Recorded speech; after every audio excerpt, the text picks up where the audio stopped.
एक बेहद अहम मुद्दा भी, लेकिन एक और बेहद अहम खबर।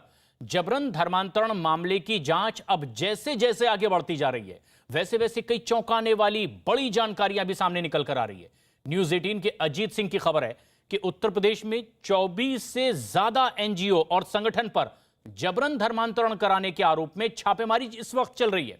आतंकी संगठन जैश ए मोहम्मद का नाम इस पूरे मामले में जुड़ने के बाद अब इस मामले की जांच के लिए यूपी सरकार ने एटीएस एंटी टेररिज्म स्क्वाड के साथ साथ एसटीएफ स्पेशल टास्क फोर्स को भी लगा दिया है, जो कि देश के 24 राज्यों में आरोपी उमर गौतम के इस रैकेट की तलाश में जुटी हुई है। और इस बीच उत्तर प्रदेश में आरोपी उमर गौतम के 200 से भी ज्यादा करीबियों की एक फेहरिस्त तैयार की गई है और धर्मांतरण कराने के दस्तावेज भी एटीएस के हाथ लगे हैं, जिसकी जांच पड़ताल की जा रही है। विदेशी फंडिंग के साथ साथ यूपी एटीएस इस बात की भी पड़ताल कर रही है कि विदेशी खातों से कौन हवाला के जरिए इस आरोपी उमर गौतम को यह पैसा भेजता रहा है, किस किस तरह से इस पैसे का यह इस्तेमाल करता रहा है और यह पैसा इसके बाद किन किन और खातों में ट्रांसफर किया गया है। इस पूरे मामले में आरोपियों पर अब एनएसए के तहत कार्रवाई की तैयारी भी उत्तर प्रदेश में चल रही है। राजीव हमारे सहयोगी हमारे साथ बने हुए हैं। राजीव, अब जबकि तफ्तीश लगातार आगे बढ़ रही है, एजुकेशन इंस्टीट्यूट्स के अलावा और कौन कौन सी ऐसी जगह हैं जहां छापेमारी चल रही है जो शक के दायरे में इस वक्त हैं? अब प्रशांत, अगर देखा जाए तो बीते दिनों यूपी एटीएस ने उमर गौतम और मुफ्ती जहांगीर नाम के 2 शख्स को गिरफ्तार कर ये दावा किया था कि 1000 से अधिक लोगों का धर्मांतरण कराया गया है। और इस सनसनीखेज खुलासे के बाद ही एटीएस को इन दोनों आरोपियों की 6 दिन की रिमांड मिली है और उस पर लगातार एटीएस के अधिकारी एक के बाद एक इन दोनों आरोपियों से पूछताछ कर रहे हैं, जिस पूछताछ में बड़ा खुलासा हुआ है कि इन दोनों आरोपियों को न सिर्फ कई एजुकेशन और वेलफेयर के नाम पर चलने वाली एनजीओ के द्वारा फंडिंग की गई है, बल्कि टेरर फंडिंग के भी कई अहम दस्तावेज मिले हैं, जिसके आधार पर अब एटीएस जो ये उमर गौतम है, ये दिल्ली के बटला हाउस को केंद्र बनाकर एक इस्लामिक दावा सेंटर नाम की संस्था चलाता था। उस संस्था के बैंक अकाउंट को खंगालने की कोशिश कर रहा है और उसमें देखने की कोशिश कर रहा है कि किन किन देशों से इसे चंदा दिया गया है, टेरर फंडिंग के लिए पैसा आया है और इसका कहां पर उपयोग किया गया। अब तक की जो जांच सामने आई है उसमें इस बात का खुलासा किया गया है कि न सिर्फ उत्तर प्रदेश या देश के विभिन्न राज्यों से, बल्कि इंग्लैंड, अफ्रीका, कतर जैसे अन्य इस्लामिक कंट्रीज से भी बड़े स्तर पर चंदे के नाम पर इनके बैंक अकाउंट्स में पैसे भेजे गए हैं, जिसका उपयोग कहीं न कहीं अवैध धर्मांतरण के रूप में किए जाने की आशंका जताई गई है। और यही कारण है कि इस नेटवर्क के तार सिर्फ उत्तर प्रदेश के विभिन्न जिलों से नहीं, बल्कि देश के 24 प्रदेशों और केंद्र शासित प्रदेशों से जुड़े हुए हैं। इसको देखते हुए मुख्यमंत्री योगी आदित्यनाथ ने अब एटीएस के साथ एसटीएफ की टीम को भी लगाया है और ये निर्देश दिया है कि जो भी धर्मांतरण से जुड़े तथ्य सामने आ रहे हैं, खुलासे हो रहे हैं, उन जगहों पर छापेमारी की जाए और उनसे जुड़े लोगों को गिरफ्तार कर उनके खिलाफ कड़ी कार्रवाई की जाए। इस दौरान मुख्यमंत्री ने न सिर्फ एनएसए के तहत कार्रवाई करने की बात कही है, बल्कि अवैध धर्मांतरण कराने वालों की संपत्ति भी कुर्क करने के आदेश दिए हैं। और ये बड़ा कदम भी होगा कि जो इस तरह से अवैध धर्मांतरण करवा रहा है उन पर जबरदस्त कार्रवाई होगी, संपत्ति कुर्क होगी, एनएसए के तहत उन पर कार्रवाई भी होगी। अब तक जो राजीव प्राथमिक पूछताछ हो पाई है आरोपियों से, क्या उसमें पता चला है? यह भी सबसे अहम बात है, क्योंकि जबरन धर्मांतरण मामले की जांच कर रही एटीएस को अब टेरर फंडिंग के भी सबूत मिले। और न्यूज 18 के अजीत सिंह की खबर यह है कि जबरन धर्म परिवर्तन कराने के लिए आतंकी संगठनों से यहां पैसा भेजा जा रहा था। जांच में यह बात भी सामने आई है कि खास तौर पर दिव्यांग बच्चों को निशाना इसमें बनाया जा रहा था। बच्चों का धर्म परिवर्तन कराने के बाद उनका इस्तेमाल आतंकी गतिविधियों में किया जाता था। और इस बात के भी सबूत हाथ लगे हैं कि सिर्फ हिंदू ही नहीं, बल्कि ईसाई, जैन, सिख समुदाय से जुड़े इस तरह के दिव्यांग बच्चों को धर्मांतरण के लिए निशाने पर लिया जाता था। और यह भी पता चल गया है कि आरोपी उमर गौतम देश के 24 राज्यों और केंद्र शासित प्रदेशों में इस तरह से धर्मांतरण का यह नापाक काम चला रहा था। इस बात की भी सबूत मिले कि आरोपी उमर गौतम ने अपने काम को अंजाम देने के लिए मुख्य तौर पर दिल्ली के ही बाटला हाउस में एक ऑफिस भी बकायदा बना रखा था। राजीव, अगर दिल्ली जैसी जगह पर जो देश की राजधानी है, वहां इस तरह की नापाक हरकतों के लिए कोई ऑफिस बनाता है, जिस तरह के आरोप उस पर लगे हैं, किस तरह के कनेक्शन जुड़े इस ऑफिस से, किस तरह का काम वो करता रहा? देखिए, जब इसको यूपी एटीएस द्वारा गिरफ्तार किया गया था तो यूपी एटीएस को अंदेशा भी नहीं था कि इतना बड़ा खुलासा होगा धर्मांतरण का, कि जिसके जरिए ये पता चलेगा कि करीब इन्हीं दो शख्सों द्वारा 1000 से अधिक लोगों का धर्मांतरण कराया गया है। जो ये केंद्र था उमर गौतम का, वो दिल्ली के बटला हाउस में था और वहां पर बाकायदा एक इस्लामिक दावा सेंटर नाम की एक संस्था भी बनाई गई थी, जिसके जरिए कई न सिर्फ एनजीओ से बल्कि कई ऐसे देश विदेश के जो राष्ट्र विरोधी संगठन हैं उनसे भी उस बैंक अकाउंट में पैसे आने के एटीएस को सबूत मिले हैं, जिसके आधार पर अब वो एटीएस इस बात की छानबीन कर रही है कि क्या जो देश में धर्मांतरण का इतना बड़ा रैकेट चल रहा था उसमें ये सिर्फ दो ही लोग थे, उमर गौतम और मुफ्ती जहांगीर, या फिर और भी कुछ ऐसे लोग हैं जो सफेद पोश लोग हैं, वो भी कहीं ना कहीं लोगों की मदद कर रहे थे और उनके जरिए पूरे हिंदुस्तान में एक बड़े स्तर पर धर्मांतरण कराकर जो यहाँ की जियोग्राफिकल कंडीशन है उसमें चेंज करने का प्रयास किया जा रहा था। इसको लेकर जो अब तक खुलासा मिला हुआ है उसके तहत ये सब बात सामने आई है कि ये लोग सबसे पहले स्टूडेंट्स को टारगेट करते थे और साथ ही साथ जो डेफ बच्चे होते थे उनको टारगेट बनाते थे।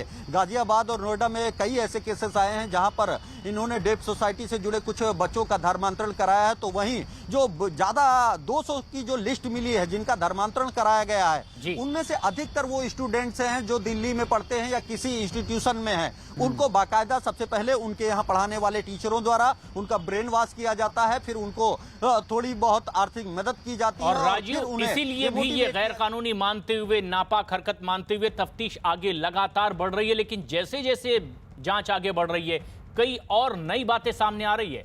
अब धर्मांतरण मामले के तार उत्तर प्रदेश के कानपुर से भी जुड़ते दिखाई दे रहे हैं। न्यूज 18 के विवेक मिश्रा की खबर है कि यहां एक लड़के का जबरन धर्म परिवर्तन किया गया था जो पिछले कई दिनों से गायब था, लेकिन एक दिन पहले ही अचानक वो अपने घर वापस लौट आया है। आदित्य गुप्ता से अब्दुल कादिर बने इस लड़के के घर वालों का आरोप है कि इलाके के ही कुछ लोगों ने जबरन उसका धर्म परिवर्तन कराया और इसकी शिकायत अब वो पुलिस में करेंगे।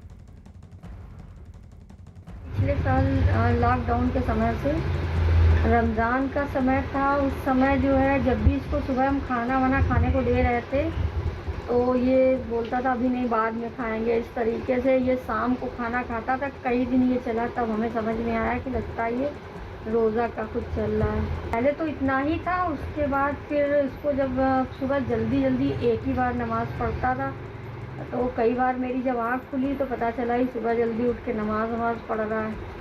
और फिर कुछ थोड़े दिन के बाद में उधर से वो कॉल लोग थे जिन लोगों ने उसको बोला कि उर्दू सीखने के लिए, तो ये कॉपी में डायरी में कहीं उर्दू का लिखने का शुरू किया। तब हमको शक हुआ, तो काफ़ी इससे परेशान हो गए थे।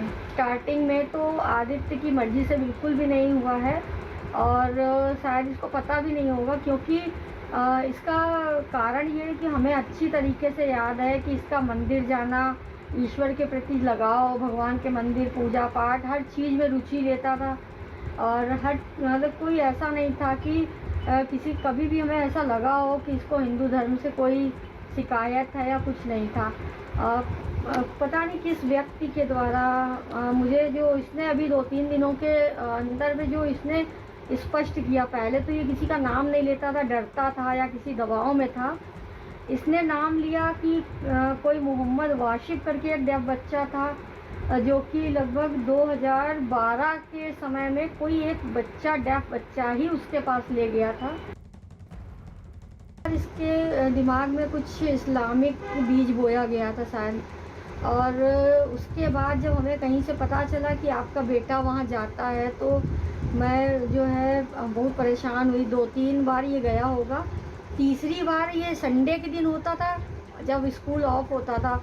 तो अब समझ लीजिए कि 2012 की बात है, तो ये रहा होगा 14-15 साल का।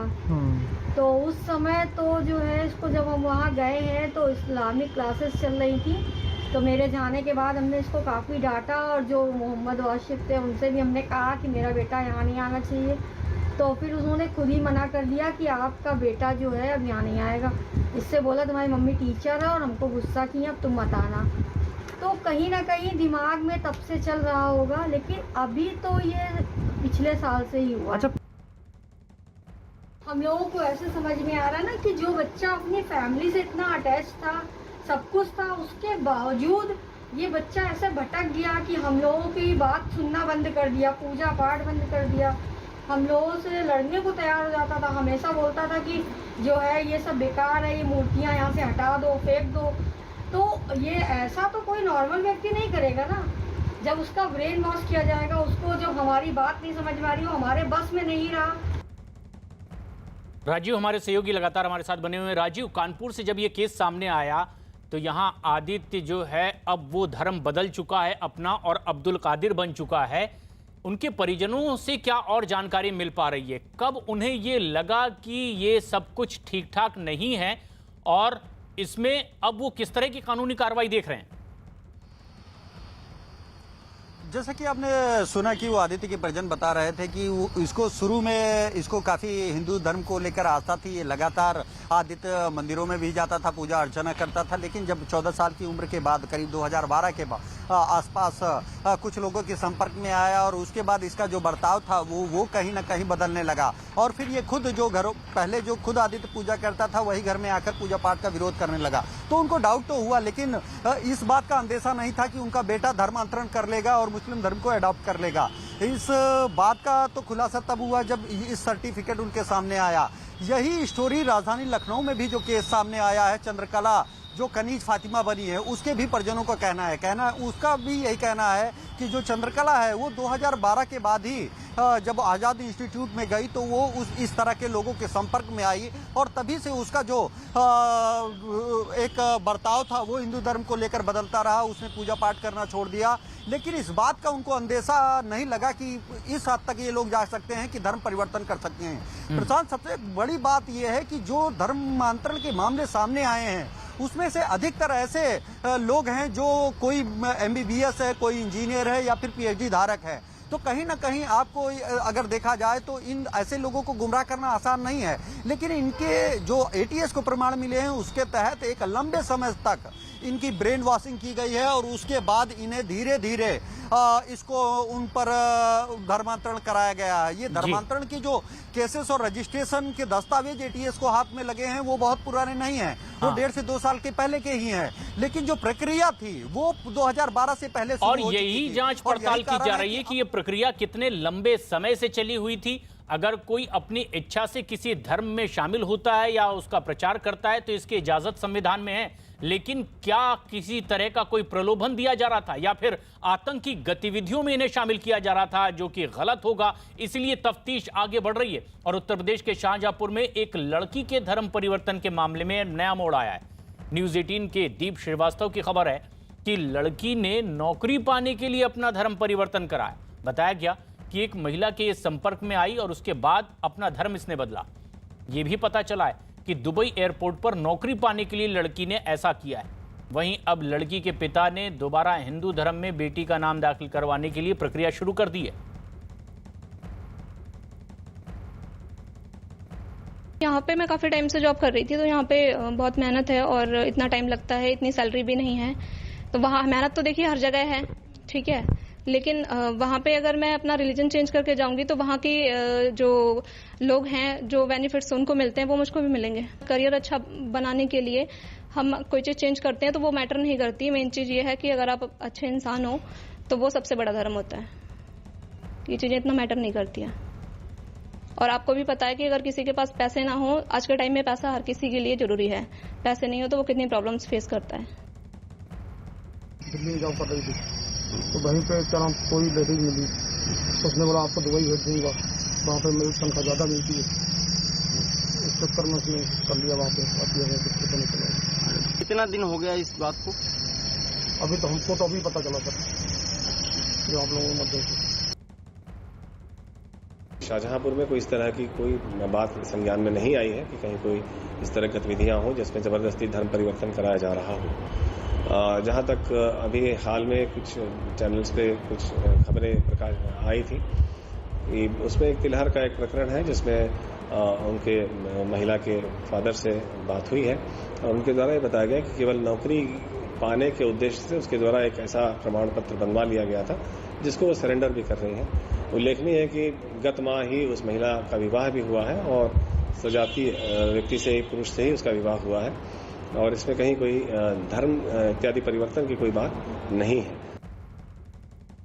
राजीव हमारे सहयोगी हमारे साथ बने हुए हैं। राजीव, जिस तरह से ये मामला सामने आया है शाहजहांपुर से, लड़की ने अपना धर्म बदल लिया और वो कह रही है कि वहाँ दुबई में उसे नौकरी मिलेगी, लेकिन क्या अपनी मर्जी से ये सब कुछ करती रही या किसी तरह का प्रलोभन उसे दिया गया था कि उस तरह की फैसिलिटी उसे वहाँ मिलेगी धर्म अगर वो बदल लेती है तो, और इसके मुताबिक वो कार्रवाई आगे बढ़ रही हो? क्या पता चल पाया?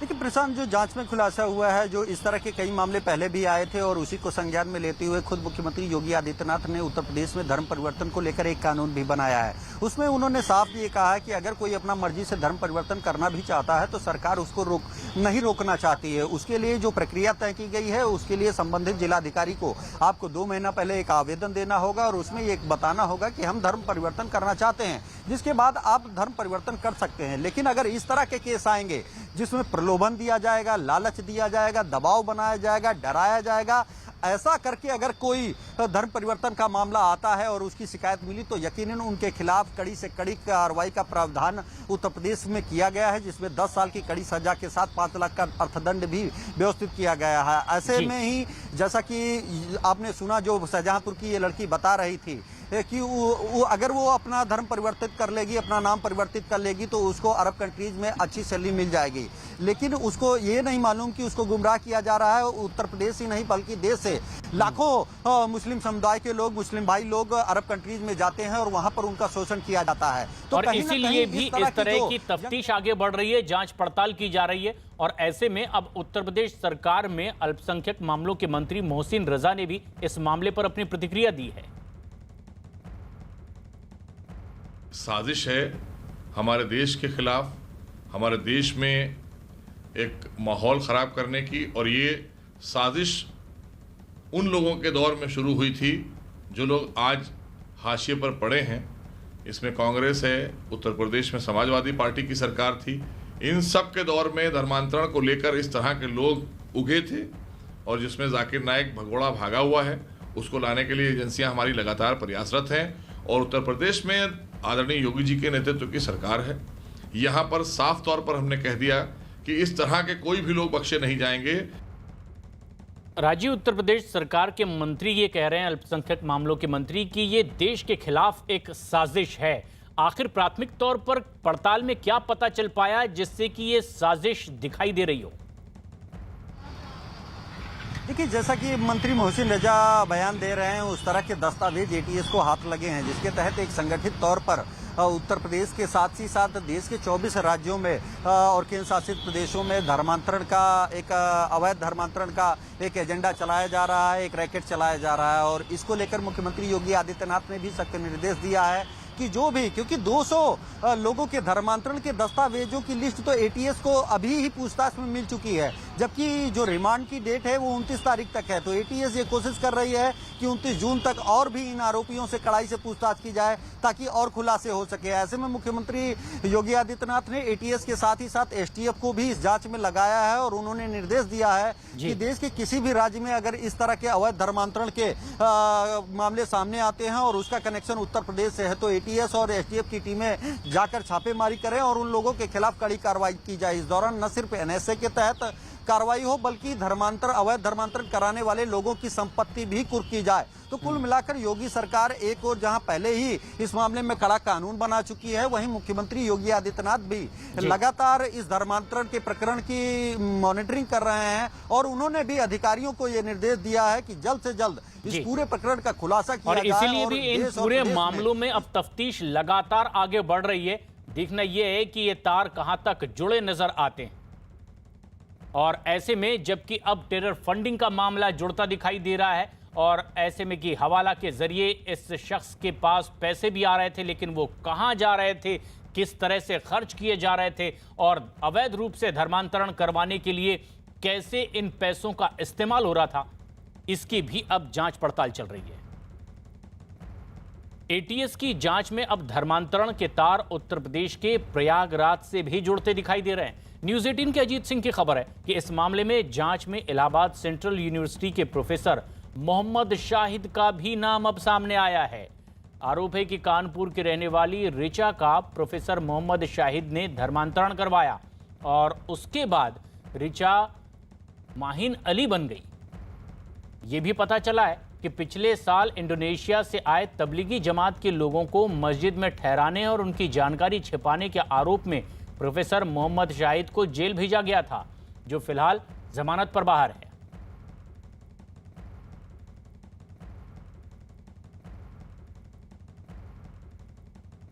एक बड़ी खबर